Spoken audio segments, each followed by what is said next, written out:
الحمد لله الذي جعل الشمس والقمر بحسبان والنجم والشجر يسجدان وفضل زمانا على زمان كما فضل مكانا على مكان وإنسانا على إنسان ونشهد أن لا إله إلا الله وحده لا شريك له ونشهد أن سيدنا وسندنا وحبيبنا وشفيعنا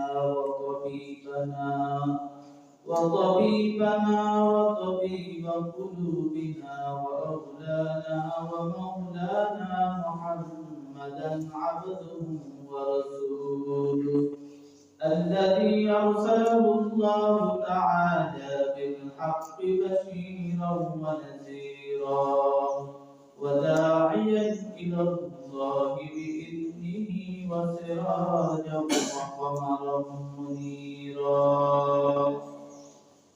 أما بعد فأعوذ بالله من الشيطان الرجيم بسم الله الرحمن الرحيم وإذ قال موسى لفتاه لا أبرح حتى أبلغ مجمع البحرين أو أمضي حقبا صدق الله المولانا العظيم وصدق رسوله النبي الكريم ونحن على ذلك لمن الشاهدين والشاكرين والذاكرين والحمد لله رب العالمين. الحمد لله معزز مكرم মুসল্লি ইকরাম আল্লাহ তাআলার দরবারে লাখ কোটি শুকর যে আল্লাহ পাক রব্বুল আলামিন আমাদেরকে বিগত সপ্তাহে নেয় এই সপ্তাহেও সুস্থতার সাথে দীর্ঘ নেক হায়াত দান করে আল্লাহ পাক রব্বুল আলামিন আমাদেরকে জুমার দিন জামি মসজিদে জুমার নামাজ আদায়ের লক্ষ্যে আল্লাহ পাক একত্রিত করেছেন। সে আল্লাহ পাকের দরবারে আমরা প্রত্যেকে কালিমাতুশ শুকর আদায় করি আলহামদুলিল্লাহ। গত সপ্তাহে আলোচনা করেছিলাম সূরাতুল কাহফ এর শুরু থেকে আসহাবে কাহফ সম্পর্কে। যে আসহাবে কাহফ একটা গুহার নাম, যে গুহার ভিতরে 309 বছর কিছু যুবক তারা পার করেছে। এই বিষয় নিয়ে গত সপ্তাহে আলোচনা করেছিলাম। আজকের আলোচনা সূরাতুল কাহফের 60 নম্বর আয়াত থেকে নিয়ে 82 নম্বর আয়াত পর্যন্ত। গত সপ্তাহে বলেছিলাম সূরাতুল কাহফের মধ্যে আল্লাহ পাক রব্বুল আলামিন হযরত মূসা আলাইহিস সালাতু ওয়াস সালাম এবং খাজির আলাইহিস সালাতু ওয়াস সালাম তাদের ঘটনা আল্লাহ পাক সূরাতুল কাহফে বর্ণনা করেছেন। হযরত মূসা আলাইহিস সালাতু ওয়াস সালাম একবার বনি ইসরাইলের মধ্যে হযরত মূসা আলাইহিস সালাতু ওয়াস সালামকে আল্লাহ পাক নবী বানায়া পাঠিয়েছেন। তো বনি ইসরাইলের মধ্যে একবার হযরত মূসা আলাইহিস সালাতু ওয়াস সালাম ভাষণ দিচ্ছিলেন, বক্তৃতা দিচ্ছিলেন। ভাষণের এক পর্যায়ে বনি ইসরাইলের মধ্যে হতে একজন প্রশ্ন করল, ওগো পয়গম্বর, পৃথিবীতে সবচেয়ে বড় আলেম কে? সবচেয়ে বড় আলেম পৃথিবীতে কে? ওই সময় হযরত মূসা আলাইহিস সালাতু ওয়াস সালাম তিনি বললেন, আমি হলাম পৃথিবীর সবচেয়ে বড় আলেম। কারণ এটা স্বাভাবিক, যে সময় যিনি নবী থাকেন উনি হলো সবচেয়ে শ্রেষ্ঠ, সবচেয়ে মর্যাদাবান ওই সময়। এই কারণে তিনি সাদা ভাবে বললেন, আমি হলাম পৃথিবীর সবচেয়ে বড় আলেম। কিন্তু এই কথাটা আল্লাহ তাআলার পছন্দ হলো না। আল্লাহ তাআলা এই কথাটা পছন্দ হলো না, নিজেই সবচেয়ে বড় আলেম দাবি করলে এই কথাটা আল্লাহ তাআলার পছন্দ হলো না। তো আল্লাহ পাক রব্বুল আলামিন তাকে বললেন, তোমার চাইতেও পৃথিবীতে একজন বড় আলেম আছে, বেশি জ্ঞানী আছে। এই কথা শোনা মাত্রই হযরত মূসা আলাইহিস সালাম আল্লাহর কাছে আবেদন করলেন, আল্লাহ তাহলে ওই ব্যক্তি যে আমার চাইতে সবচেয়ে বড় আলেম, আমি তার কাছ থেকে কিছু বিদ্যা অর্জন করতে চাই, তার কাছ থেকে আমি কিছু শিখতে চাই। তিনি কে? আল্লাহ পাক রব্বুল আলামিন হযরত মূসা আলাইহিস সালাতু ওয়াস সালামকে বললেন যে তুমি তোমার যে সফর করবে, সফরের মধ্যে একটা থলে, আপনাদের এলাকায় কি বলে থলে বা একটা ব্যাগ, যে সফর করে সাথে নিয়ে যায়। তো হযরত মূসা আলাইহিস সালাতু ওয়াস সালামকে আল্লাহ পাক রব্বুল আলামিন বললেন তুমি একটা মাছ নিয়ে সেই থলের মধ্যে রাখবে, রাখার পরে তুমি সফর করতে থাকবে। এক পর্যায়ে যেখানে দেখবে দুইটা সমুদ্রের সঙ্গম স্থল, অর্থাৎ দুইটা সমুদ্র যেখানে একত্রিত হয়েছে, এমন একটা জায়গা তুমি পাবে। সেই জায়গায় পানির নিচে চাদর মুড়িতে একজন শুয়ে আছে, ওই ব্যক্তির নাম হলো খাজির। পানির নিচে শুয়ে আছে চাদর মুড়ি দিয়া, এই ব্যক্তির কাছে গিয়ে তুমি বিদ্যা অর্জন করবে। তো আল্লাহ কি দিলেন? তুমি সাথে একটা মাছ নিয়ে যাবে, এই মাছটা যেখান থেকে হারিয়ে যাবে ওখান থেকেই তোমার রাস্তা তৈরি হবে, তুমি ওই মাছের পিছু নিবা। তো দেখেন, একজন নবী হওয়ার পরেও তিনি বিদ্যা অর্জন করার জন্য তিনি সফর করতেছেন। আমাদের নবী জনাব মুহাম্মদুর রাসূলুল্লাহ সাল্লাল্লাহু আলাইহি ওয়াসাল্লাম 43 বছরে নবুয়ত প্রাপ্ত হয়। সর্বপ্রথম আমাদের নবীর উপর যে ওহী আসে, ওহীর শব্দ কি ছিল? ইকরা বিসমি রাব্বিকাল্লাযী খালাক। ও নবী, আপনি পড়েন আপনার প্রভুর নামে। তাহলে সর্বপ্রথম শব্দ কি? ইকরা, পড়া। তাহলে আমাদের নবীর সর্বপ্রথম ওহীর সূচনা হলো ইকরা শব্দ দিয়ে পড়া দিয়ে। নবীর উপরে যে সময় জিবরাইল আমিন কোরআন নিয়ে আসে, কোরআন নিয়ে আসার পরে জিবরাইল আমিন রাসূলকে বারবার কোরআন শোনায়, ওহী আসে, কোরআন নাযিল হচ্ছে, কিন্তু আল্লাহ রাসূল সাল্লাল্লাহু আলাইহি ওয়াসাল্লাম কোরআনকে মুখস্থ করার জন্য, হেফজ করার জন্য শুধু বারবার শুধু মুখ নাড়ায়, শুধু মুখ নাড়ায়। কত তাড়াতাড়ি দ্রুত মুখস্থ করতে পারি আমি, এখানে খালি মুখ নাড়ায়। আল্লাহ পাক রব্বুল আলামিন সূরাতুল কিয়ামাতের আয়াত নাযিল করে দিলেন, লা তুহাররিক বিহি লিসানাক, আপনি আপনার জবানকে এত দ্রুত নাড়ায়েন না, আমি আল্লাহ পাক আপনাকে এগুলোকে আয়ত্ত করার ব্যবস্থা করে দেব। তাহলে আমাদের নবীও যার উপরে সর্বপ্রথম ওহী আসলো, ওহীর সূচনা হলো ইকরা, পড়া শব্দ দিয়ে। অর্থাৎ এই কথা থেকে আমরা বুঝতে পারি বিদ্যা অর্জনের বিকল্প নেই।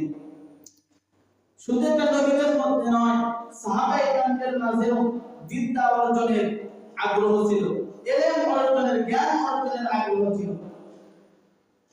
কাসির ইবনে কায়েস, কাসির ইবনে কায়েস রাদিয়াল্লাহু তাআলা আনহু সূত্রে বর্ণিত ইবনে মাজাহ 223 নম্বর হাদিস, তিনি বলেন আবু দারদা রাদিয়াল্লাহু তাআলা আনহুর সাথে একবার দামেস্কের একটা মসজিদে বসা ছিল।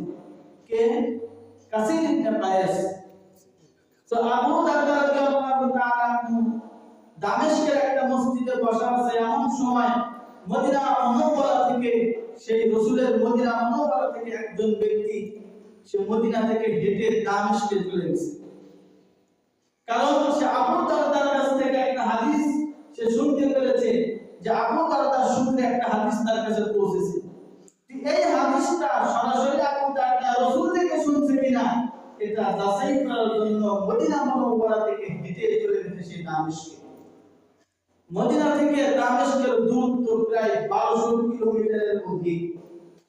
তাহলে 1200 কিলোমিটার হেঁটে চলে গেছে সেই দামেস্কে, শুধুমাত্র এটা যাচাই করার জন্য যে আপনি এই হাদিসটা কি সরাসরি আপনি রাসূল থেকে শুনেছেন কিনা। এই একটা হাদিস যাচাই করার জন্য সেই মদিনা মুনাওয়ারা থেকে দামেস্কে চলে গিয়ে আবু দারদাকে জিজ্ঞাসা করে, আপনি কি হাদিস রাসূলের কাছ থেকে শুনেছেন? আবু দারদা রাদিয়াল্লাহু তাআলা তিনি বললেন, আমি নিজ কানে এই হাদিসটা স্বয়ং রাসূলুল্লাহ সাল্লাল্লাহু আলাইহি ওয়াসাল্লাম থেকে শুনেছি। সেই হাদিসটা কি?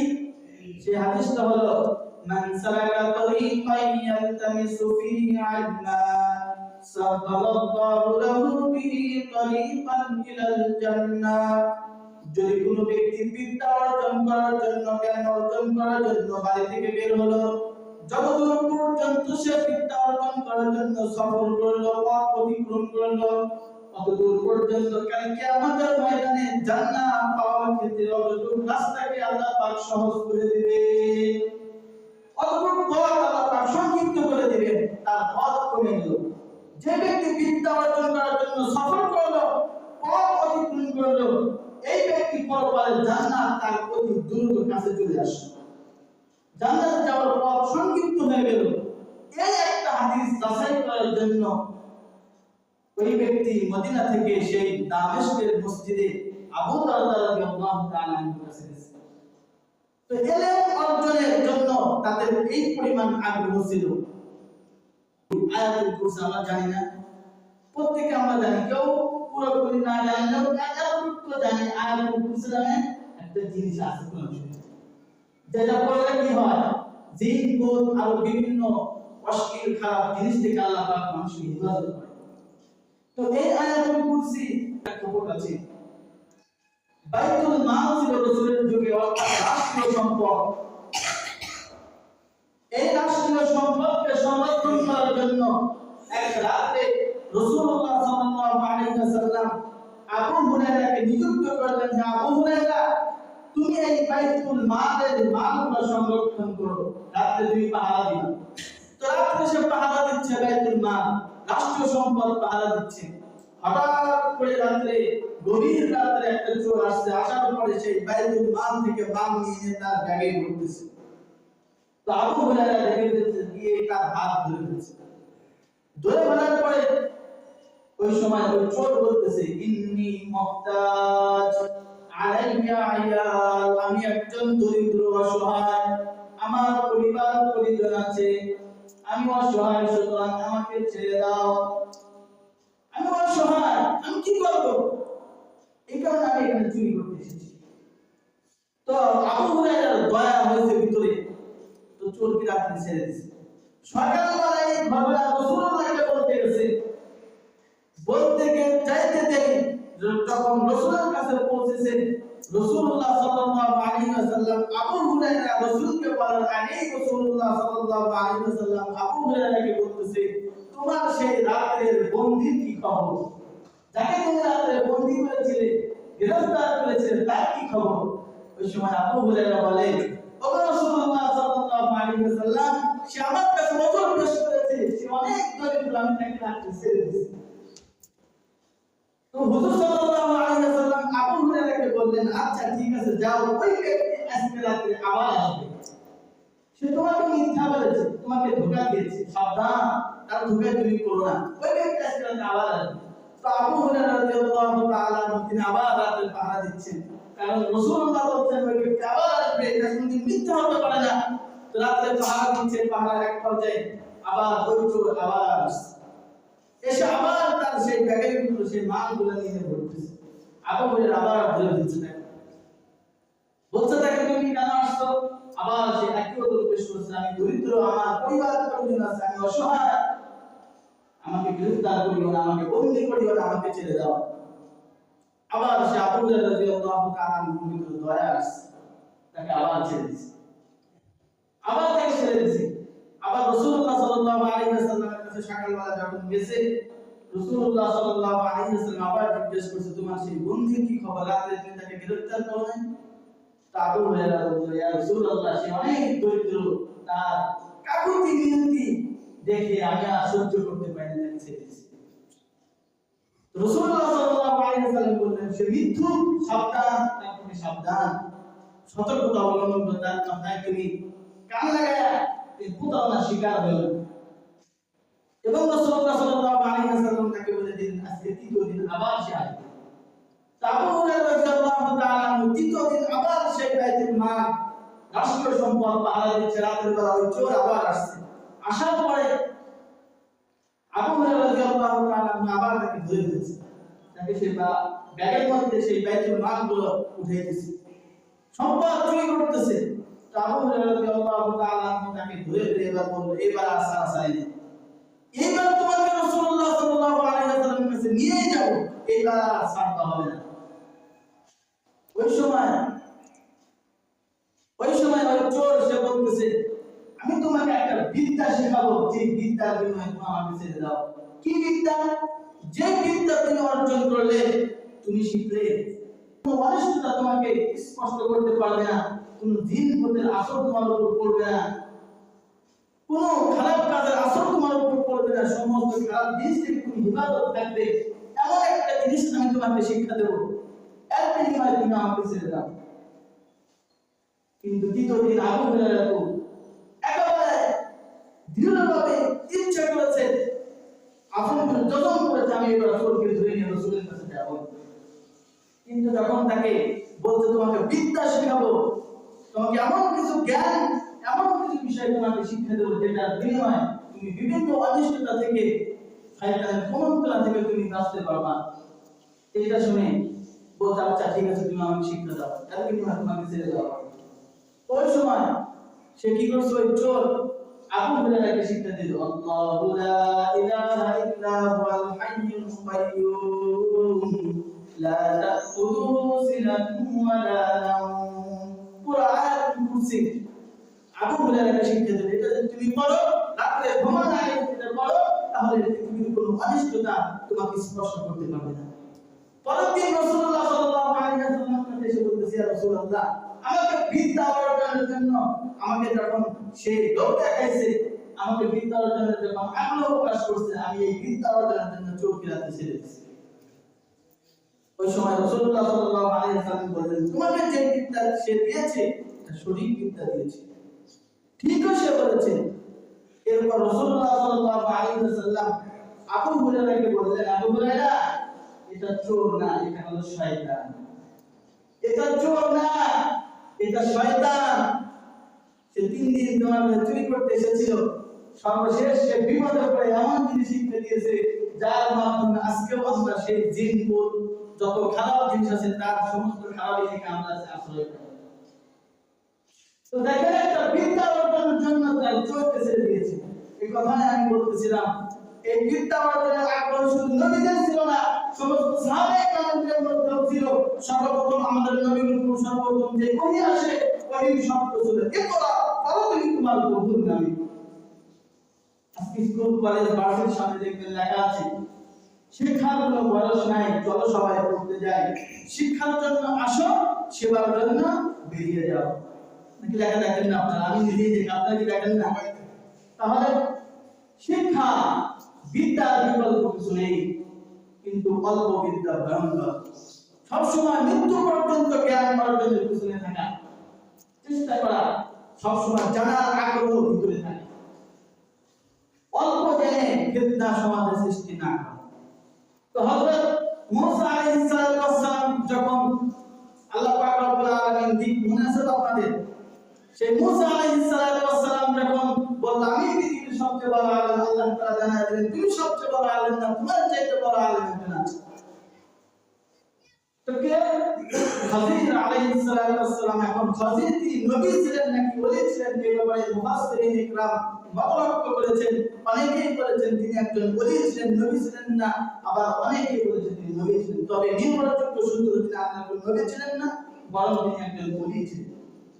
আল্লাহ পাক তাকে এমন কিছু ইলম দিয়েছিলেন যে ইলমের নাম হলো ইলমে লাদুনি অথবা ইলমে তাকবীর, যা দেখতে দেখা যায় পরিপূর্ণ কোরআন হাদিসের সাংঘর্ষিক, কিন্তু সাংঘর্ষিক নয়।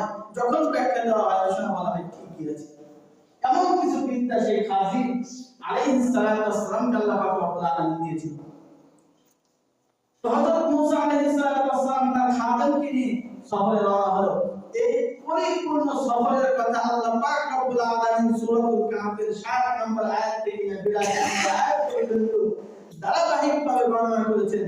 যদি আপনাদের বাড়িতে বাংলা কোরআনের তরজমা থেকে থাকে, আজকে বাড়ি থেকে খুলে দেখবেন সূরাতুল কাহফের 60 থেকে 82 নম্বর আয়াত পর্যন্ত পারলে নামাজ শেষে মসজিদের বাংলা তরজমা আছে, দেখে নেবেন।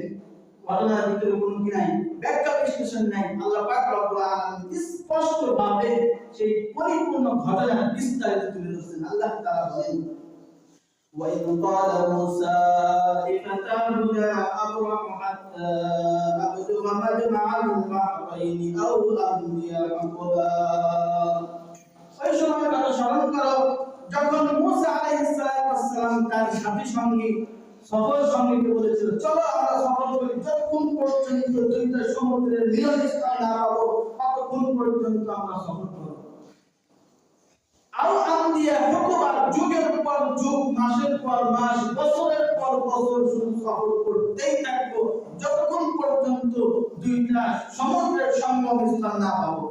অর্থাৎ রোম এবং পারস্য দুইটা সমুদ্র আছে, এই দুইটা সমুদ্র একটা জায়গায় মিলিত হয়েছে, এই মিলনস্থল যতক্ষণ পর্যন্ত না পাবো ততক্ষণ পর্যন্ত আমরা সফর করব।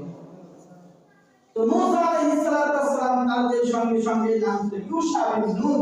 এই ইউশা বিন নুন যিনি পরবর্তী নবী মুসার ইন্তেকালের পরে নবী হয়েছিল। তো তাকে নিয়ে সফর করতেছে, সফর চলতেছে।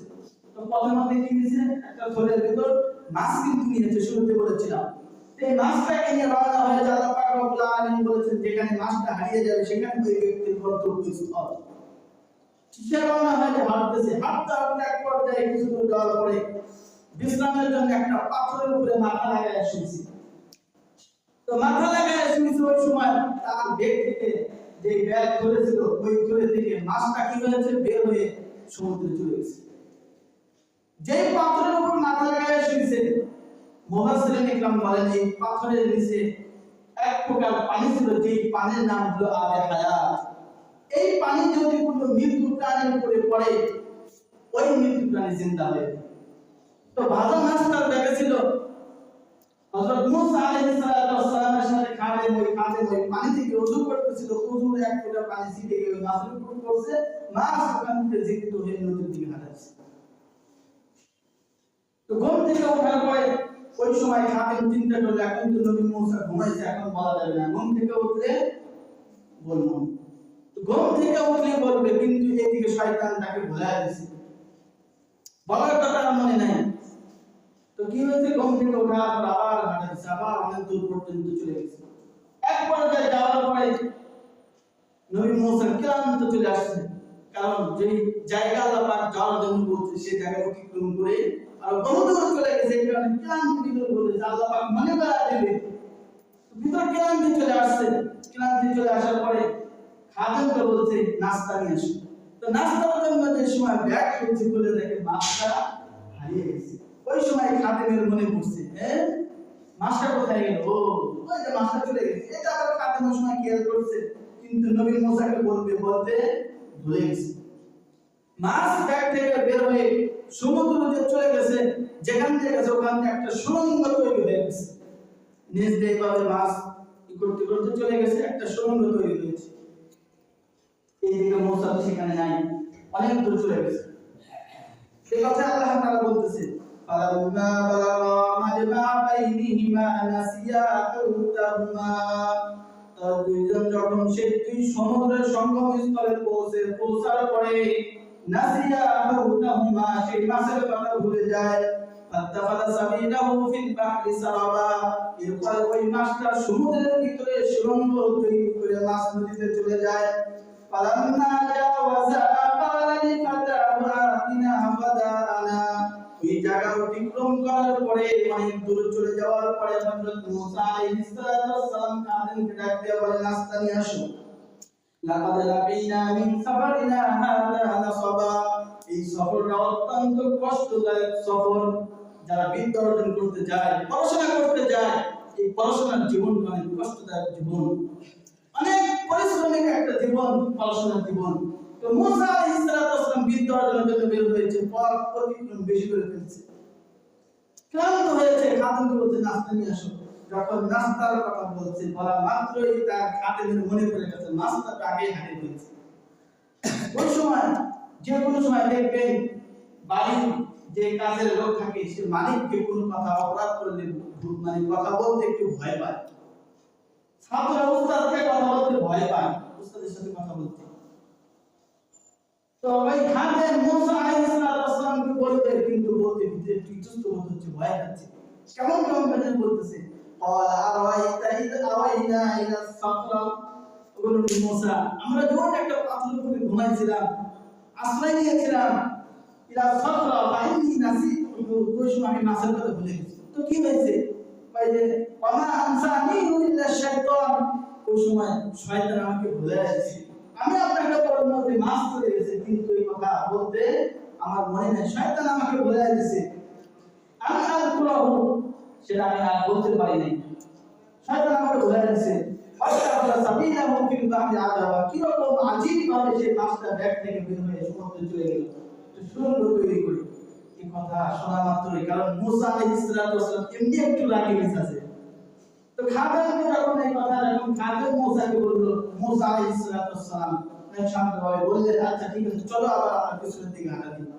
সেই যে হাঁটছে, পদঙ্ক আবার যে পায়ের দাগ আছে ওই দাগ অনুসরণ করে আবার পিছন দিকে ব্যাগ বেয়ে চলে আসতেছে।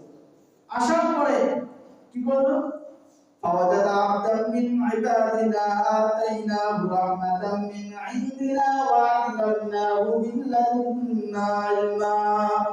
আল্লাহ তাআলা বলেন, ওই পথ অতিক্রম করে আবার সে তার পায়ের পদঙ্ক অনুসরণ করে পিছন দিকে যখন আসলো, আসার পরে ওই সুরঙ্গ তৈরি হয়েছে, সুরঙ্গ দিয়ে ঢুকার পরে সেই আমার ওই বান্দা যে মুসা আলাইহিস সালাম থেকেও বড় আলেম ওই ব্যক্তির সন্ধান পাইল। বুখারীতে আছে সে পানির নিচে চাদর মুড়িতে শুয়ে আছে। তো নবী মুসা যাওয়ার পরে তাকে সালাম দিয়েছে, আসসালামু আলাইকুম ওয়া রাহমাতুল্লাহ। ওই সময় ওই খাজির আলাইহিস সালাম তিনি বলছে, তুমি কে? বলছে, আমি নবী মুসা। তুমি কি বনি ইসরাইলের মুসা? হ্যাঁ আমি বনি ইসরাইলের মুসা। তুমি এখানে কেন? আমি আপনার কাছে বিদ্যা অর্জন করার জন্য এসেছি, আমি আপনার কাছ থেকে বিদ্যা অর্জন করব। আল্লাহ পাক রব্বুল আলামিন কথা মুসা আলাইহিস সালাম বলেছেন, আল্লাহ তাআলা বলেন, ক্বালা লাহু মুসা আল্লাতাবিউকা আলা আন তুআল্লিমানি মিম্মা উল্লিমতা রুশদা। আমি আপনার কাছ থেকে বিদ্যা অর্জন করব, যে বিদ্যা আল্লাহ পাক আপনাকে দিয়েছে, ওই বিদ্যা অর্জন করার জন্য আমি নবী মুসা আপনার কাছে সফর করে এসেছি। এই কথা বলা মাত্রই ওই সময় হযরত খাজির আলাইহিস সালাম বলতেছে, তুমি আমার কাছ থেকে বিদ্যা অর্জন করবে, তোমার তো ধৈর্য নাই, তুমি ধৈর্য ধরতে পারবে না। নবী মুসাকে বলতেছে, তুমি ধৈর্য ধরতে পারবে না, কারণ বিদ্যা অর্জন করতে অনেক ধৈর্য লাগে। কেউ হিজরখানায় 3 বছর পরে কাজ করবে, স্কুল কলেজ ভার্সিটিতে কিছুদিন পরে আর ধৈর্যের বিকল্প নাই, বিদ্যা অর্জন করতে ধৈর্য লাগে। তো নবী মুসাকে বলতেছে, তুমি বিদ্যা অর্জন করবে, কিন্তু ধৈর্য ধরতে পারবে না, তোমার ধৈর্য ধরতে পারবে না। ইন্নাকা লান তাসতাতিয়া মাইয়া সাবরা, তুমি সবর করতে পারবে না। ফাকাইফা তাসবিরু আলা মা লাম তুহিতিহি খুবরা, আর কি রকম ভাবে তুমি সবর করবে এমন বিদ্যা, যে বিদ্যা সম্পর্কে তোমার কোনো জ্ঞানই নেই, এখানে তুমি সবর করতে পারবে না। ওই সময় নবী মুসা আলাইহিস সালাম তিনি বলছেন, قال ستجدني إن شاء الله صابرا ولا أعصي لك أمرا। আল্লাহ চাইলে আপনি আমাকে ধৈর্যশীল পাবেন, ইনশাআল্লাহ আমি ধৈর্যশীল। আল্লাহ চাইলে আপনি আমাকে ধৈর্যশীল পাবেন, আমি আপনার অবাধ্য করব না, ধৈর্যশীল আপনি পাবেন। এই কথা বলা মাত্রই খাজির আলাইহিস সালাম তিনি বলতেছেন, সাথে সাথে ওই সময় একটা চড়ুই পাখি ওখানে এসে সমুদ্র থেকে এক ফোঁটা পানি দিয়েছে। পানি নেওয়ার পরে ওই চড়ুই পাখি সেখান থেকে উড়ে গেল। তো এটা দেখে খাজির আলাইহিস সালাম নবী মুসাকে বলতেছে, দেখো এই যে চড়ুই পাখি এক ফোঁটা পানি সমুদ্র থেকে নিয়েছে, এই এক ফোঁটা পানি যে পরিমাণ, এই পরিমাণ এলেন আল্লাহ পাক পুরো পৃথিবীর সমস্ত মানুষকে দিয়েছে, ওই এক ফোঁটা চড়ুই পাখি ফোঁটার সমপরিমাণ। যে এক ফোঁটা পানি চড়ুই পাখি সমুদ্র থেকে উঠাইছে, আর পুরো সমুদ্র সমপরিমাণ এলেন কার কাছে? আল্লাহর কাছে। এই পরিমাণ এলেন শুধুমাত্র আল্লাহ পাক পৃথিবীর সমস্ত মানুষকে দিয়েছে, আমার কাছে ওই রকম নাই। তবে তুমি আসছো, তবে ধৈর্য ধরো, ধৈর্য ধরতে হবে। আচ্ছা ঠিক আছে, আপনি আমাকে ধৈর্যশীলদের অন্তর্ভুক্তই পাবেন। আচ্ছা ঠিক আছে, যেহেতু ধৈর্যশীলদের অন্তর্ভুক্তই পাবে, ওই সময় খাজির আলাইহিস সালাম নবী মুসাকে বলতেছে, আমি পথ চলতে থাকবো, আমার কোন বিষয়ে তুমি প্রশ্ন করবে না, যতক্ষণ পর্যন্ত ওই বিষয়ের বিস্তারিত তোমাকে না বলবো, ততক্ষণ পর্যন্ত আমার কাছে প্রশ্ন করবে না, আমাকে জিজ্ঞাসা করবে না। যে কাহিনীগুলো ঘটবে এগুলোর পরবর্তী আমি তোমাকে ব্যাখ্যা দেব। নবী মুসা বললেন, আচ্ছা ঠিক আছে। তো সফর শুরু হয়ে গেল। فانطلقا حتى إذا ركبا في السفينة خرقها। দুইজন চলতেছে সমুদ্রের কিনারা দিয়ে, চলতে চলতে দেখে একটা নৌকা, সেই নৌকা পরিচিত মাঝি তাকে বলছে আমাদের সমুদ্রটা একটু পার করে দাও। তো সেই নৌকা উঠে সমুদ্র পার হবে, তাকে খাজির আলাইহিস সালাম ওই নৌকার মাঝে আগে থেকে চিনি টাকা ছাড়া বিনা ভাড়ায় সমুদ্র পার করে দিল। তো সমুদ্রের কিনারা পার শেষ প্রান্তে যাওয়ার আগেই সে ওই নৌকাটা ছিদ্র করে দিল, একটা তক্তা তুলে কি করে দিল, নৌকাটা ছিদ্র করে দিল। তো ছিদ্র করে দেওয়ার পরে এটা যখন নবী মুসা দেখছে তার মাথা গরম হয়ে গেছে যে এই এত বড় একটা উপকার করলো, সে আমাদেরকে টাকা ছাড়া সমুদ্র পার করে দিলে, এর বিনিময়ে আপনি তার নৌকাটা ছিদ্র করে দিলেন, এটা কোন কাজ করলেন? লাগাতে চিন্তা শাইআন ইমরা, খুব খারাপ কাজ করলেন, ভালো কাজ করলেন না। ওই সময় খাজির আলাইহিস সালাম বলল, কথা মনে আছে না? ভুলে গেছে? সবর কিন্তু করা লাগবে, ধৈর্য। আমি বলছি না কোনো প্রশ্ন করা যাবে না, তবে এই ঘটনার ব্যাখ্যা আমি পরবর্তী দেব। তো আল্লাহ পাক রব্বুল আলামিন আপনাকে দিয়েছে শরীয়তে এলেন, ওই শরীয়তে এলেন আমাকে দেয় নাই, আমাকে দিয়েছে ইবনে লাদুনি ইবনে তাকবিনি, যেটা আপনাকে দেয় নাই, আর আপনাকে যেটা আল্লাহ পাক দিয়েছে ওটা আমাকে দেয়নি, আমাকে যেটা দিয়েছে সেটা আপনাকে দেয়নি। প্রশ্ন করা যাবে না। তো প্রথম নাম্বার একটা ভঙ্গি বের হয়ে যায়, প্রশ্ন বের হয়ে যায়। প্রশ্ন করার পরে এই সময় ওই খাজির আলাইহিস সালাম বলতেছে, ক্বালা আলাম আকুল ইন্নাকা লান তাসতাতিআ মা'ইয়া সাবরা, আমি কি তোমাকে বলি নাই তুমি আমার সাথে ধৈর্য ধারণ করতে পারবে না? আমি কি তোমাকে বলি নাই? ওই সময় নবী মুসা বলতেছে, ক্বালা লা তুআখিযনি বিমা নাসিতু ওয়া লা তুরহিকনি মিন আমরি উসরা, আমার ভুল হয়ে গেছে, এর কারণে আপনি আমার উপর কঠোর হবেন না, শান্ত হন। ভুল হয়েছে আমার, আমি তো আমার ভুল স্বীকার করতেছি, ভুল হয়েছে আমার। আচ্ছা ঠিক আছে, তাহলে আবার বলতেছি, ফান্তালাকা, আবার দুজন সফর শুরু করলো, হাত্তা ইযা লাকিয়া গুলামা ফাকাতালা, তো ছোট বাচ্চাকে সামনে পেল, পরপর কি করলো, ফাকাতালাহু, থাপ্পড় দিয়ে টাঙিয়ে দিল। একটা বাচ্চা পেলে বাচ্চাকে থাপ্পড় দিয়ে হত্যা করে দিলেন।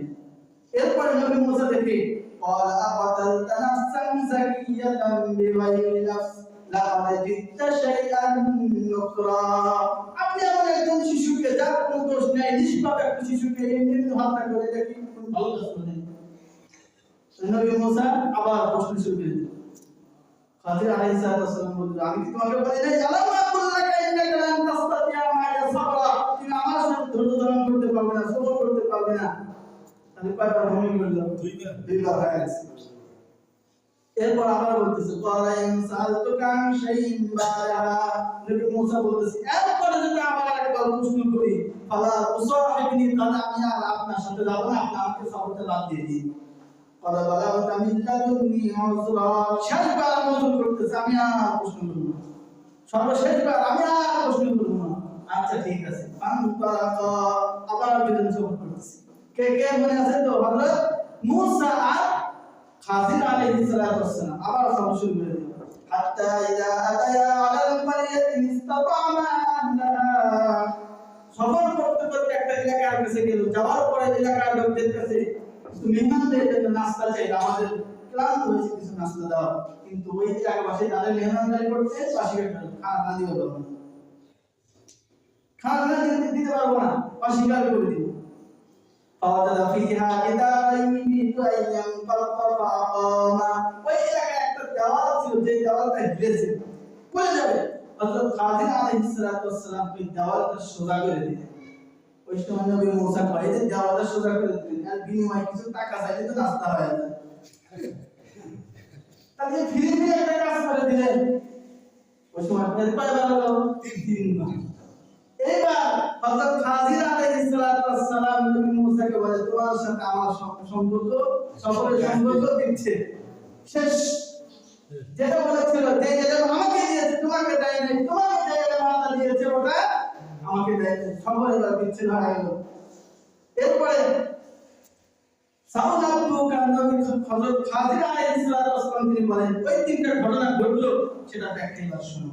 সাউনাতুকা বিতাকবিরি মা লাম তাসতাতি আলাইহি সাবরা, যদি সবর করতে আর অনেক কিছু জানতে পারতা, যেহেতু সবর করতে পারো নাই, এখানে আর অনেক কিছু জানতে পারলা না, তবে এখন ওই তিনটা ঘটনা বিস্তারিত শোনো। এই কারণে বিদ্যা অর্জন করতে হলে সবর লাগবে, ধৈর্য লাগবে, ধৈর্য ছাড়া বিদ্যা অর্জন হয় না। ইমাম মালিক রাহমাতুল্লাহি আলাইহি তিনি বলেন যদি কোনো ব্যক্তি বিদ্যা অর্জন করতে হলে পুরো জীবনের সবকিছু দিয়ে দেয় বিদ্যা তাকে কিছু দেয়। আপনি ঘরে বসে আপনার কোন না খেলেন পারবেন না, কষ্ট করতে হবে, কখনো হেঁটে কখনো গাড়িতে কখনো বাঁকা ফাঁকা মাঠ সবকিছু সহ্য করে আপনাকে জ্ঞান অর্জন করতে হবে। এখানে এলেন কিন্তু বিদ্যা কিন্তু কি অর্জন করা খুবই কষ্টকর। তো হযরত মূসা আলাইহিস সালাতু ওয়াস সালাম তার সম্পর্ক খাজির আলাইহিস সালাতু ওয়াস সালাম সম্পর্ক বিচ্ছিন্ন হয়ে গেল। এবার বিস্তারিত বলতেছে আম্মা সাফিনাতু ফাকানাত লিমাসাকিন, যে নৌকাটা আমি ছিদ্র করে দিয়েছি এই নৌকাটা ছিল একজন মিসকিন অসহায় দরিদ্র মানুষের নৌকা। ইয়ামালুনা ফিল বাহরি, যা সমুদ্রের ভিতর ভাড়া কাটেন। আসলে আমাদের এলাকায় অনেকে আছে নৌকাতে ভাড়া কাটেন। তো সাধারণ দরিদ্র পর্যায়ের লোক ফারাদান আইবা, আমি ইচ্ছা করলাম এই নৌকাকে ভূত বানায় দেয়, অর্থাৎ নৌকাকে ছিদ্র বানায় দেয় যাতে ভালো নৌকা হিসেবে সাব্যস্ত না হয়। কেন? ওয়াকানা ওয়ারাহুম মালিকুন ইয়াকুলু কুল্লা সাফিনাতিন মুগসবা, কারণ পিছন থেকে একটা রাজা আসতেছে, যে রাজা ভালো ভালো নৌকাগুলো সব করে নিয়ে ছিনে নিতেছে, সবগুলো ভালো ভালো নৌকাগুলো নিতেছে। এখানে একটু খুব করে দিলাম, নৌকা একটু ছিদ্র করে দিলাম যাতে ওই রাজা তাতে নৌকাটা না নিতে পারে। এই কারণে কি করলাম, নৌকাটা ছিদ্র করে দিলাম যাতে রাজা এই দরিদ্র অসহায় ব্যক্তির নৌকাটা না নিতে পারে। এভাবে ঠিক আছে, নবী মুসা কি বলে ঠিক আছে, কিন্তু সমস্ত শেষ। দ্বিতীয় নাম্বার وأما الغلام فكان أبواه مؤمنين فخشينا أن يرهقهما طغيانا وكفرا। দ্বিতীয় নাম্বার ওই শিশু বাচ্চাটাকে হত্যা করে ফেলছে। ওই শিশু বাচ্চা যদি বড় হতো তাহলে এই শিশু বাচ্চাটা তার আব্বা আম্মার কি সন্তান হতো? অবাধ্য সন্তান। তার আব্বা আম্মার অবাধ্য সন্তান হতো। এই কারণে আমি আগে থেকেই তাদেরকে তাকে কি করে দিয়েছি? হত্যা করে দিয়েছি। আল্লাহ পাক ইচ্ছা করলে তার চাইতে ভালো সন্তান আল্লাহ পাক দিবেন। এই সন্তান বাপ মার অসন্তুষ্টি, বাপ মার অবাধ্য সন্তান, যার কারণে বাপ মা সারা জীবন কষ্টে ভুগতো, এই কারণে ওই সন্তানকে হত্যা করে দিয়েছি। ফারাদনা, আমি ইচ্ছা করে আল্লাহর কাছে দোয়া করি আইয়ুবদিলাহুমা রাব্বুহুমা খায়রাম মিনহু যাকাতাহু ওয়া আকরাবা রাবনা। আল্লাহ পাক তাকে এই বাপ মা, তাদের বাপ মা খুবই ভালো মানুষ, আল্লাহ পাক তাদেরকে আরো ভালো সন্তান দিক, যে সন্তানটা বাপ মার অনুগত হবে, বাপ মার প্রতি রহম করবে, বাপ মায়ের সেবা করবে, বাপ মার কথা শুনবে, এরকম সন্তান আল্লাহ দিক। এই কারণে সন্তান অবৈধ মানে অবাধ্য সন্তান হবে, এখানে আগেই হত্যা করে দিয়েছি। এখন নবী মুসা ঠিক আছে। তৃতীয় নাম্বার ওয়াম্মাল জিদারু ফাকানা লিগুলামাইনি ইয়াতীমাইন, ওই যে দেওয়াল যেটা হাত দিয়ে আমি সূরা করে দিলাম, এই দেওয়ালের নিচে এতিম দুইটা এতিম বাচ্চা সম্পত্তি ছিল। যদি দেওয়াল করে যেত ওই এতিম বাচ্চার যে সম্পত্তি এটা মানুষ নিয়ে যেত। তো দেওয়ালটা সূরা করে দিলাম, সেখানে চাপা পড়লো, সেটা মাটির নিচে চলে গেল। পরবর্তীতে এই বাচ্চাটা যে সময় বড় হবে এই সময় যাতে তারা এই সম্পদটা দেওয়ালের নিচ থেকে বের করতে পারে, এখানে আমি দেওয়ালটা সূরা করে দিলাম। ওয়াকানা তাহতাহু কানজুল লাহুমা, সেখানে অনেক ধনভাণ্ডার, আমরা বলি কি বলেছে, কি বলে খনি বের হয়েছে, এই খনি সেখানে ছিল। কানজুল লাহুমা ওয়া কানা আবুহুমা সালিহান, এবং তাদের আব্বা আম্মা খুবই ভালো মানুষ ছিল। আর এতিম বাচ্চা, এই কারণে আমি দেওয়ালটা কোন পারিশ্রমিক ছাড়াই সূরা করে দিয়েছি। এরপরে ওমা ফাআলতুহু আন আমরি, আমি যা কিছু ইতিপূর্বে করেছি সব কিছু ব্যাখ্যা করে। তাহলে এবার ঠিক আছে তো? এইবার যখন নবী মুসা এই কাহিনী, এই বিস্তারিত ঘটনা যে সময় শুনলেন, আচ্ছা সবই তো ঠিক আছে। এই কারণে এই ইলমের নাম হলো ইলমে তাকবীরি বা ইলমে লাদুনি। আর নবী মুসাকে আল্লাহ পাক যে ইলম দিয়েছে এটা হলো ইলমে শরিয়াত। শরিয়াত, ইলমে শরিয়াত এক জিনিস, ইলমে লাদুনি হলো আরেক জিনিস। যে ইলমে লাদুনি এটা আল্লাহ তাআলা সবাইকে দেয় না। এখন ওই যে খাজির আলাইহিস সালাতু ওয়াস সালাম, এখন তিনি বেঁচে আছে নাকি মারা গেছে? অনেকেই বলে মারা গেছে, আবার অনেকেই ইখতিলাফ করে তিনি বেঁচে আছে। তবে নির্ভরযোগ্য সূত্রে বর্ণনা পাওয়া যায় তিনি এখন দুনিয়াতে নাই, ইন্তেকাল করেছেন। কারণ আল্লাহ রাসূল সাল্লাল্লাহু আলাইহি ওয়াসাল্লাম একবার তিনি বলেছিলেন, আজকে যারা দুনিয়াতে আছে, আজ থেকে প্রায় 500 বছর পূর্বে যারা ছিলেন তারা দুনিয়াতে নেই। এই হাদিস থেকে বোঝা যায় ওই খাজির দুনিয়াতে এখন নেই। এই কারণে বিদ্যা অর্জন, যেটা বলতেছিলাম জ্ঞান অর্জন, নবী পর্যন্ত জ্ঞান অর্জনের জন্য কি করেছে? সফর করেছে। আর সফরের ভিতরে এখান থেকে আসলো ধৈর্য। নবী মুসা তাকে বলল, আমি আমাকে ধৈর্যশীল পাবেন, কিন্তু কিছু দূর যাওয়া আর প্রশ্ন তার ধৈর্যের ভাত ভেঙে দিল। এই কারণে এদের বিদ্যা অর্জন করতে হলে ধৈর্য লাগবে। আর শুরুতেই বলেছিলাম আমাদের নবীর উপর সর্বপ্রথম যে 40 বছরের নবুয়ত ওহী প্রাপ্ত হলো, সর্বপ্রথম শব্দ ছিল ইকরা, পড়ো তুমি তোমার প্রভুর নামে। সর্বপ্রথম শব্দ কি? ইকরা, পড়ো তুমি তোমার প্রভুর নামে।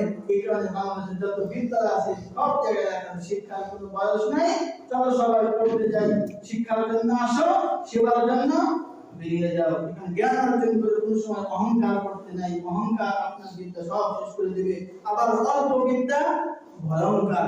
অল্প একটু জেনে তৈরি পাওয়া গেছে, এই যে সব কিছু তুমি বুঝে রাখতে সব বলতেছি। অল্প একটু জেনে নতুন নতুন করে কি করা যাবে না। এখানে জ্ঞান অর্জনের কোনো শেষ নেই, বিদ্যা শুধু করতেই থাকে।